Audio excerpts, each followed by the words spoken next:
Y está usted escuchando, no se diga más. Gracias por acompañarnos y estar con nosotros para informarse. Todos nos preguntamos constantemente, ok, en las últimas 24 horas se registran 19 muertes, pero solamente 4 ocurridas en las últimas 24 horas. Y como que te crea una distorsión de información que la gente al final no sabe manejar y se pregunta, pero ¿y qué es lo que pasa? ¿Están ocultando a los muertos? ¿Son esto? ¿No son esto?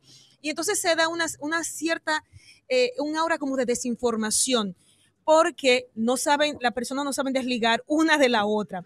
Pues justamente el presidente de la República, Luis Abinader, afirmó en el día de hoy que la tardanza en registrar los boletines diarios que da el Ministerio de Salud Pública respecto a los muertos por coronavirus y la letalidad en el país se debe, entre otras cosas, a los protocolos que están establecidos para determinar las causas de los fallecimientos. Por eso muchas veces las personas dicen, son más muertos porque en mi barrio murió fulano y fulano de COVID. Pero ¿qué pasa?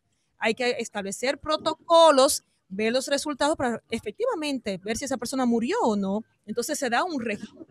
Además, recuerdo que se advertía de que, por ejemplo, los centros privados tienen que hacer su reporte, quizás en el sistema público, como es un sistema directo, lo pueden hacer con más facilidad, que eso vamos a hablar con nuestro entrevistado en breve, para que él diga cómo es cómo es el protocolo. Pero efectivamente, el presidente reiteró que hasta una muerte es demasiado y que no quieren que nadie fallezca. Explicó que la letalidad en nuestro país es bastante aceptable en comparación con otros países del mundo. Recuerden que según el último boletín está en 1.24. Dice que lo que pasa, según el protocolo de la Organización Panamericana de la Salud, que ellos tienen que llevar una serie de investigaciones y confirmar, como les dije, que esa persona murió realmente de COVID y que otros que murieron no fueron de COVID. Entonces hay que separar un caso del otro. Entonces, eso hace que se retrasen las informaciones. Es el aspecto, yo diría que burocrático al final, cuando lamentablemente hay un deceso, para que se pueda colocar en una estadística lamentable si es o no de COVID. Y el presidente entonces se refirió en esos términos, aclarando un poco las dudas de por qué a veces se retrasa un poco la publicación de los fallecimientos. Esa es solo una de las aristas que tiene que ver con el Ujú. COVID-19 y para hablar en detalle de todo lo que tiene que ver con la gestión de la pandemia, en este momento tenemos de invitado y le damos la bienvenida al doctor Mario Lama, director del Servicio Nacional de Salud. Doctor Lama, muy buenas noches, bienvenido a No Se Diga Más. Buenas noches, gracias por Gracias. permitirme compartir con ustedes. Muy interesante, venía escuchando su conversación y, y bastante acertada. Recuerden ustedes que tenemos al doctor vía Zoom y tenemos una situación técnica, se No, quedó no, ahí. Vamos claro, que es una persona que está en un momento donde se traslada de un lado a otro, entonces está utilizando su móvil, porque no es un trabajo fácil que tiene en este momento y en lo que queda del 2021. Así que vamos a estar bien porque necesitamos de verdad que escuchar sus respuestas, porque es la persona idónea para calmarnos y para llevar información exacta sobre el tema de los decesos, sobre el tema de los hospitales y muchísimos otros detalles más. Así que vamos a esperar que vuelva a reconectarse. Quizás Lore, mientras el doctor Lama se ubica en un sitio donde tenga mejor conexión, vamos a recordar cómo Mire, es la flexibilización de las medidas que se tomaron según el decreto de la semana pasada y que estará en efectivo a partir de mañana. Recordemos que el horario del toque de queda a partir de mañana ya será hasta las 7 de la noche, de lunes a viernes, 3 horas de circulación adicionales y los días sábado y domingo hasta las 5 de la tarde con 3 horas de circulación igual hasta las 8 de la noche. Esas medidas están vigentes a partir de mañana. No sé si el doctor Lama ya está en un lugar con mejor conexión. Doctor Lama, ¿nos escucha bien? Ahora sí, ya tengo buena conectividad. Perfecto. Excelente, Doctor, Gracias, si quiere, le fíjense, escuchamos. una de las cosas que más está sobre la mesa en este momento es precisamente las medidas de flexibilización, por un lado, si están o no justificadas, porque ha habido personas que están a favor y otras en contra, y por otro lado, el reporte, como decía Nairobi hace unos minuticos, de la cantidad de fallecidos que al parecer durante los últimos días se ha incrementado de una manera significativa. ¿Usted nos puede ilustrar sobre esto? Mira, las medidas de flexibilización o endurecimiento va a depender de la evolución de la enfermedad. Por ejemplo, si tomamos como referencia los primeros 7 días de enero, vamos a ver que teníamos una positividad de un 29%. Si revisamos los segundos 8 días de enero, tuvimos una reducción de un 3%, o sea, un 26% de positividad. Y si luego del día 16 hasta la fecha revisamos la positividad, vemos que continúa con ligero reducción. Si también revisamos la ocupación hospitalaria, vemos que en las últimas semanas también se ha expresado una reducción en la ocupación de camas UCI y de ventiladores. Por eso la flexibilización se justifica con relación a estos parámetros epidemiológicos que se han tomado como referencia. Con relación a la letalidad, República Dominicana presenta una de las letalidades más bajas, 1.24. Esto traduce que el manejo de los pacientes enfermos ha sido de manera exitosa y manera correcta, porque la media a nivel mundial ronda casi un 3% de letalidad. O sea que nosotros estamos con cifras muy positivas en la República Dominicana. Ahora, con relación a lo que ustedes comentan de las opiniones divergentes, porque ustedes revisan y van a ver que existe todo tipo de opinión. Si se endurecen, sí, existen grupos que no están de acuerdo, y si se flexibilizan, también encontrarán grupos que no están de acuerdo. Yo le digo algo, no hay medidas que funcionen independientemente de qué tan duras sean o qué tan flexibles, sin la adherencia a esas medidas de la población.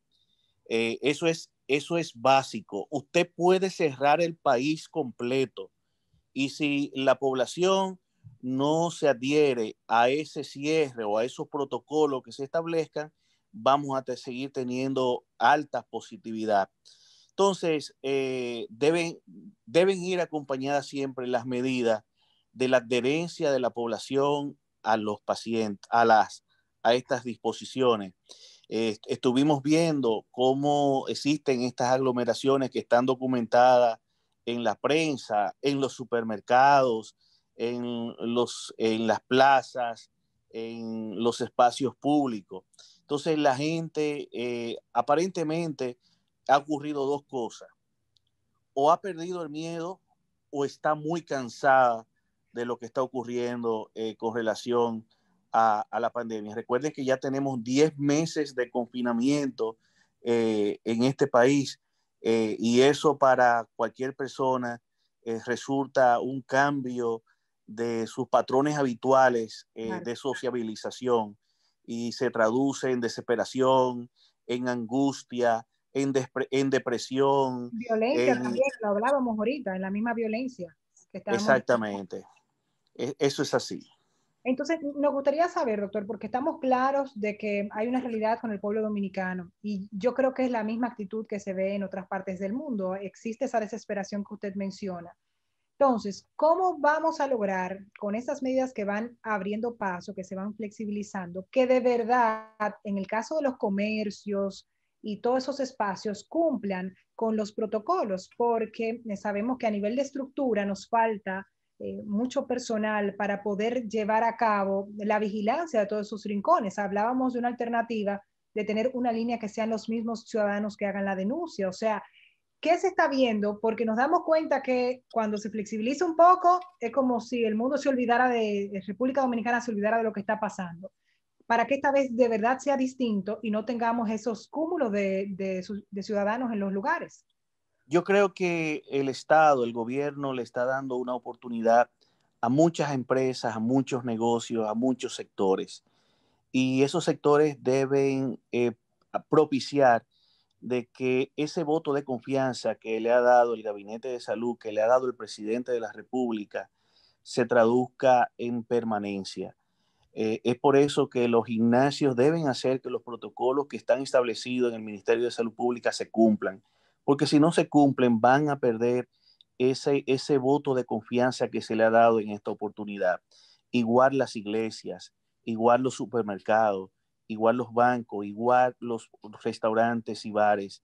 Yo creo que es necesario el punto de equilibrio entre la salud y la economía, y la salud y ciertas libertades que los seres humanos necesitamos y que se abogan, pero que este es un momento donde la mayoría de los países han incrementado la restricción de movilidad.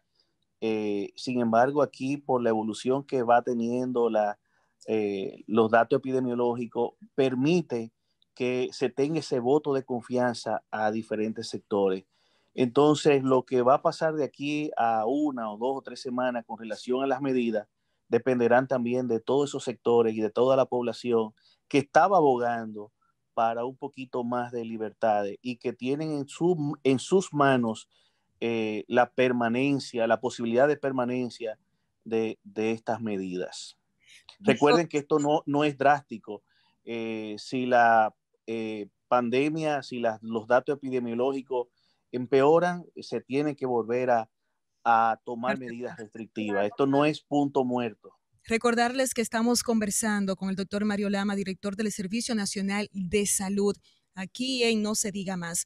Doctor, otro aspecto que preocupa mucho es justamente la ocupación hospitalaria. Aquí quiero ponerle el panorama en varios aspectos. Por ejemplo, en un momento, en los primeros meses de pandemia, quizás en los primeros meses del 2020, se hablaba de que en los hospitales no estaban, aquellos que hicieron hospitales para COVID, no tenían la preparación, ni los materiales, ni el espacio, ni la infraestructura para atender los pacientes. Eso se tradujo en una saturación del sector privado entonces, donde no había disponibilidad de camas porque todo el mundo quería acudir a un centro privado entendiendo que ahí iba a garantizar su cuidado y su salud. Quiero saber en qué condiciones están actualmente nuestros hospitales, cuál es la capacidad y si realmente todos los centros COVID, todos los hospitales que pueden atender pacientes COVID, tenían realmente la habilidad para hacerlo y en dado caso, si no será así, si se están acondicionando. Mira, nosotros tenemos en la red pública del Servicio Nacional de Salud unos 200 hospitales y de todos esos hospitales hay un grupo de hospitales que se han seleccionado para dar atención en todo el país a pacientes COVID. Por ejemplo, tenemos en estos momentos 1.588 camas a nivel nacional destinada para pacientes COVID y apenas tenemos ocupadas 488. Eso nos representa a nivel del sector público, que es lo que maneja el Servicio Nacional de Salud, una ocupación de un 31%. Tenemos 230 unidades de cuidado intensivo y tenemos ocupadas 121, o sea, una ocupación de un 53%. Significa que tenemos 47% de disponibilidad de cuidados intensivos y tenemos unos 188 ventiladores y están ocupados 76 para una ocupación de 40%. En Santo Domingo tenemos 8 hospitales COVID y en estos momentos toda nuestra red de hospitales tiene capacidad en Santo Domingo para poder dar respuesta. En estos momentos todos los hospitales. El hospital Marcelino Vélez, que fue uno de los hospitales que tuvo más presión, apenas tenemos ocupado un 72% de las unidades de cuidado intensivo. Y el Félix María Goico, que había estado lleno par de días, también tiene disponibilidad. O sea que en Secanop, que es uno de los centros donde mayor nivel de atención se da, tiene una ocupación de un 45%. Y Ciudad Sanitaria, que tiene 36 camas de cuidados intensivos, tiene una disponibilidad de un 69%. Y tenemos 60 camas sin uso en el Luis Eduardo Ibar, destinado para cualquier situación de contingencia que no ha sido en estos momentos necesario. A pesar de eso, se continúa incrementando la red COVID. Por ejemplo, en Boca Chica, el nuevo hospital de Boca Chica ya inició y el hospital viejo se está remozando para que en esta semana o a principio de la próxima destinarse a un hospital COVID. Igual en Bonao, que el nuevo hospital de Bonao está en funcionamiento de hace unos 10 días, el hospital viejo se está terminando para también en menos de una semana iniciar el hospital viejo en Bonao como una unidad de atención COVID. Igual está sucediendo en Asua.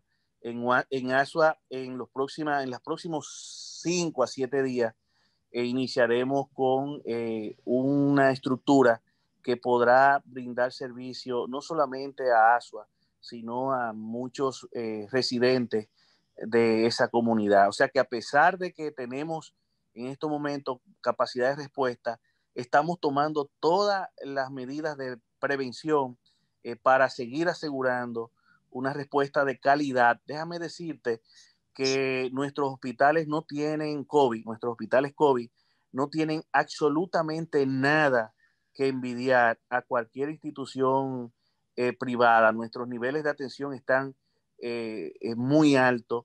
Solamente hay que ir al Marcelino, solamente hay que ir a Secanop, a Luis Eduardo Ibarra o cualquiera de nuestros hospitales para que ustedes vean el nivel de atención que están teniendo los pacientes. Doctor Lama, entonces, ¿por qué escuchamos a los médicos en diferentes puntos, no en su totalidad, decir que los hospitales están llenos, que se sienten muy cargados, que hay una saturación? O sea, no, es que es diferente saturación. Nosotros tenemos una ocupación importante, o sea, son dos cosas diferentes. Si yo te digo a ti que tenemos 8 hospitales en el Gran Santo Domingo y todos tienen disponibilidad, no podemos hablar de saturación. Si decimos que un hospital o dos, como lo estuvo la semana pasada, a principio de la semana pasada, estaban llenos, el sistema no está saturado porque somos una red hospitalaria. Si tú tomas como referencia el hospital Luis Eduardo Ibar, que tiene 96 camas, y estaba vacío, tú no puedes decir que el sistema está vacío. Tú debes decir que el hospital Luis Eduardo Ibar está vacío o está ligeramente ocupado. Pero lo que ocurre en un hospital no es necesariamente la generalidad de todos los hospitales. Por eso que tenemos que tomar entonces, siempre que esos estos centros datos. están llenos y quizás los mismos pacientes por desinformación asisten a los mismos lugares que va la mayoría y eso hace que haya una saturación no en el sistema, sino en ese hospital en específico. Exactamente. Por ejemplo, cuando hablábamos que todos los ventiladores del Marcelino estaban llenos, estábamos hablando de que 8 ventiladores del Marcelino. O sea, no es lo mismo cuando tú das los números a que tú dices el Marcelino, todos los ventiladores están llenos. Sí, todos los ventiladores están llenos porque son 8. Se hizo una extensión de un 125% de equipamiento adicional y ya tenemos disponibilidad. Ahora, lo más importante para nosotros saber lo que está ocurriendo con la pandemia, la epidemia en República Dominicana, son cifras. ¿Cuántos pacientes tenemos en este momento? No es lo mismo una ocupación de un 80% cuando tú tenías 10 camas que una ocupación de un 70% cuando tú tienes 200 camas. Entonces, los números tenemos que verlos con mucho cuidado. Entonces, lo importante es que la positividad ha ido teniendo una ligera reducción. Eso significa que las medidas están dando resultados, pero que la población necesita mantenerse cooperando y que nuestra capacidad de respuesta es adecuada en estos momentos. Doctor, bueno, les recordamos que estamos conversando con el doctor Mario Lama, director del Servicio Nacional de Salud. Doctor, Durante toda la gestión de la pandemia, usted recordaba que tenemos ya 10 meses con medidas restrictivas. Ya vamos para un año prácticamente de esta situación en República Dominicana. Todo el mundo, por supuesto, se preocupa por los pacientes, por las personas contagiadas, por las personas que se han recuperado. Hablan los médicos, se pregunta cómo están las enfermeras, los bioanalistas, pero yo no he visto en ningún lugar que alguien pregunte por ustedes, por quienes están gestionando todo este tema de la pandemia. Mario Lama, y esta pregunta es un poco más humana, ¿cómo se siente Mario Lama? La gente que está en el gabinete de salud, ¿cómo lo están viendo? ¿Ustedes están satisfechos con la gestión que están llevando adelante de la pandemia? Mira, si nosotros revisamos nuestras cifras del 16 de agosto al día de hoy, nosotros nos debemos sentir satisfechos con nuestros resultados, porque la positividad de esta gestión está muy por debajo de la positividad de la gestión actual. Cuando revisamos la letalidad, también tenemos una mucho menor letalidad que gestiones anteriores. Nosotros estamos satisfechos. El gabinete de salud está compuesto por un equipo de muy alta preparación y de una alta entrega. Es un equipo que comienza a trabajar a las 6:30 de la mañana, ya las reuniones habituales, y todavía 10 y 11 de la noche nosotros permanecemos en trabajo. Bueno, de hecho, tú acabas de ver, son las 7:30 y tomamos una pausa, salimos de la oficina para poder dar esta entrevista, pero nuestra jornada termina 10, 11 de la noche todos los días de la semana, y no solamente la nuestra. Asimismo, el ministro de Salud, la vicepresidenta, Promese, el Seguro Nacional de Salud, o sea, un equipo que está dando respuesta. ¿Qué nosotros quisiéramos? Bueno, sí, nosotros quisiéramos mayor cooperación de las empresas, de los grandes capitales, que deberían ayudar un poquito más, que los protocolos de salud se aplicaran con mayor rigor. Y es por eso que hago un llamado a los supermercados, a los gimnasios, a los bancos, a las plazas comerciales, a las mismas oficinas públicas, las oficinas privadas, las empresas de transporte. O sea, todos tenemos que hacer un esfuerzo en estos momentos. No podemos solamente pedirle al Estado que con un papel y una máquina de escribir haga un decreto con las medidas sanitarias, si no hay una voluntad de la población de adherirse a ella y de cumplirla. Sobre todo a la población joven, un llamado a la población joven. La población joven son los que menos se complican, pero la población joven es la que lleva el luto a muchos hogares, incluso a sus mismos hogares. Sí. Esa población que muchas veces pasan de manera muy asintomática esta enfermedad, pero que le transmite el virus a sus abuelos, a sus tíos, a sus padres y hasta a sus hermanos mayores. Entonces tenemos todo que tener mucha conciencia con relación a esto. Así mismo, o sea que nada, muchísimas gracias por toda esa información, doctor Lama. Nos hubiese encantado continuar la conversación porque hay una segunda cepa también que todo el mundo está muy curioso sobre ello, el tema de la vacunación, pero sabemos que está corto de tiempo. En otra entrevista entonces abordamos esto y mucho más, pero le agradecemos esos detalles porque traen tranquilidad. Creo que es un momento para eso mismo, para transmitirle esa paz a la población y ese llamado de conciencia, entendiendo que es un trabajo de todos, que no es una responsabilidad solo que recae en nuestras autoridades, que nosotros como ciudadanos tenemos que poner nuestro granito de arena siendo conscientes y cuidando de lo nuestro. Así que muchísimas gracias por estar con nosotros, doctor Lama. Esperamos tenerlo en otro momento y nada, no se diga más.